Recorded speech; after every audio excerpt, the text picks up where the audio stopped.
नेता कैसा हो, कैसा हो, क्या पड़े हो टक्कर में, कोई नहीं है टक्कर में, क्या पड़े हो टक्कर में, कोई नहीं है टक्कर में। नेता कैसा हो, कैसा हो, क्या पड़े हो टक्कर में, कोई नहीं है टक्कर में, क्या पड़े हो टक्कर में। कोई नहीं है टक्कर में।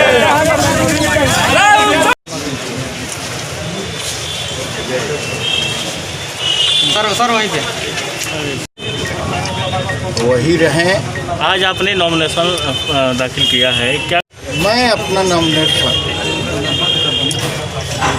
कांग्रेस साइड से किया हूँ, क्योंकि ये मेरा पुराना घर है और मैं सबसे बड़ा त्याग किया था। आप लोगों को याद होगा कि 89 में जब सारे अपोजिशन रिजाइन दे रहे थे पार्लियामेंट के अंदर, तो मैं पहला व्यक्ति था जो अपोजिशन बेंच से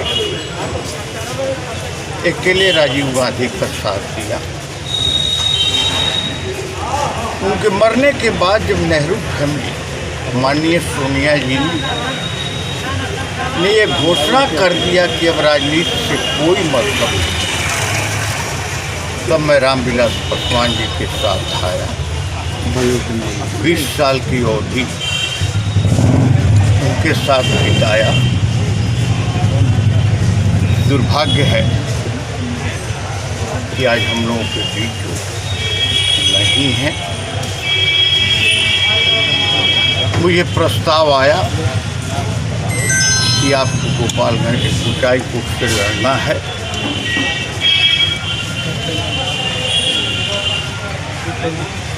मैं मना भी नहीं कर सकता था, जिसका मूल कारण था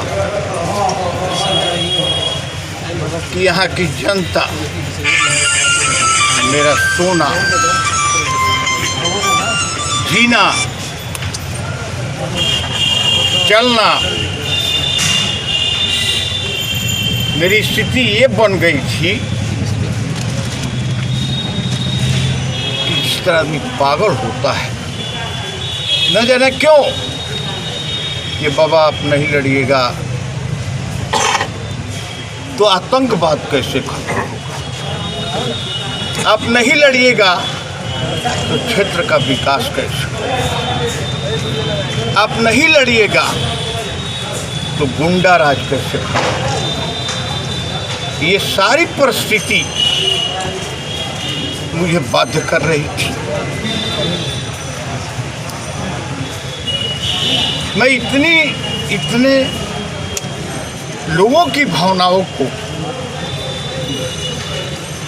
अनादर नहीं कर सकता था। कल मुझे एक बाइक आदेश हुआ कि आप नॉमिनेशन करें। मैं तुरंत प्लेन पकड़ा और नॉमिनेशन के लिए आया। सबसे बड़ी बात मेरे लिए ये है कि आज मुझे हारे हुए 35 साल हो गए। एक बार और 2 बार आदमी हार जाता है तो निराश हो जाता है, उसकी राजनीतिक क्षमता खत्म हो जाती है। लेकिन इन 35 वर्षों में लोग मुझे वोट दिए या नहीं दिए, यहाँ गए, दिल्ली गए, मैं सबकी सेवा। ये मेरा जिंदगी का आखिरी चुनाव है और मैं लोगों से यही कहूँगा कि आखिरी वक्त आता है तो दुश्मन से भी दुश्मन साथ देता है। सभी लोग दल से ऊपर आकर एक व्यक्ति जो असहाय है, एक व्यक्ति, बहुत नए लड़के लोग लड़ेंगे, वो फिर लड़ सकते हैं, लेकिन मैं इसके बाद चुनाव लड़ने लायक नहीं हूँ। इसलिए मीडिया साथियों, जनता के साथ आपका सहयोग इसलिए चाहिए कि अब सच्चाई को सामने लाए।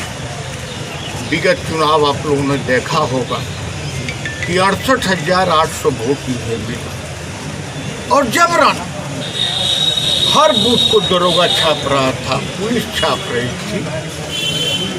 अगर उसको आप लोग रोकने में मेरा साथ देंगे तो ये भी चुनाव 84 की तरह मैं विजय प्राप्त करूंगा।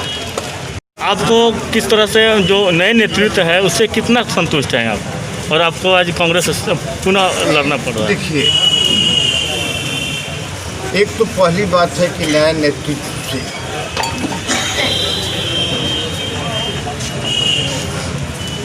मैं खुद अपने को ढूंढा, क्योंकि जो आदमी पासवान जी के साथ रह चुका, जो आदमी राजीव गांधी के प्राइम मिनिस्टर रहने पर 1 साल उनके साथ रहा हो, तो एक गरिमा होती है।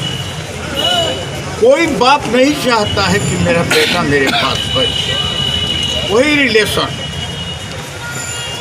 चिराग के साथ भी है।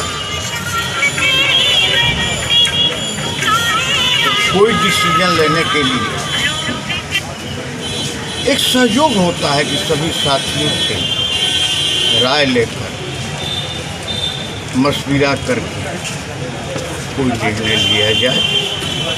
और मेरे उम्र के हिसाब से मुझे चुनाव लड़ना गोपालगंज की जनता के डिमांड पर आवश्यक था।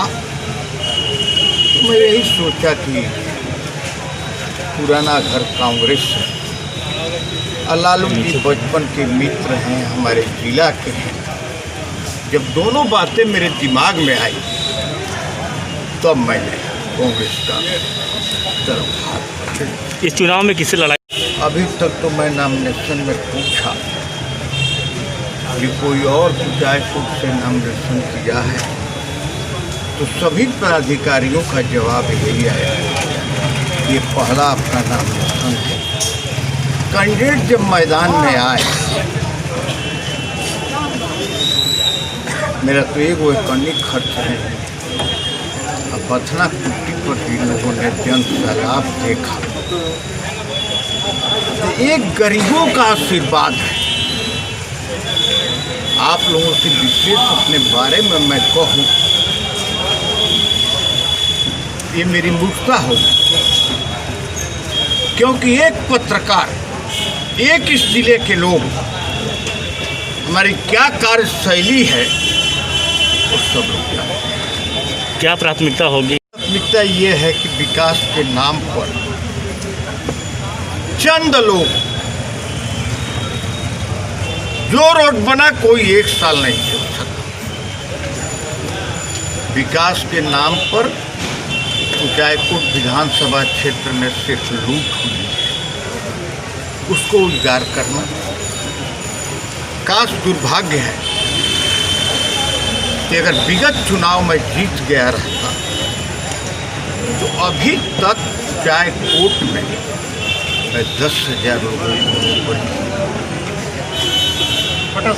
7 गो FCI का गोदाम अगर खुलवा दिए रहते तो 10,000 लोग उसकी नौकरी पा जाते। तो दूसरा चीज है, सफल नेता वही होता है। किसी जमाने में राजा का हिसाब सही होता था तो बाघ और बकरी को एक घाट पर बैठाकर पानी पिलाता था और को सजाते हैं। उस तरह जयपुर विधानसभा क्षेत्र को सजाओ।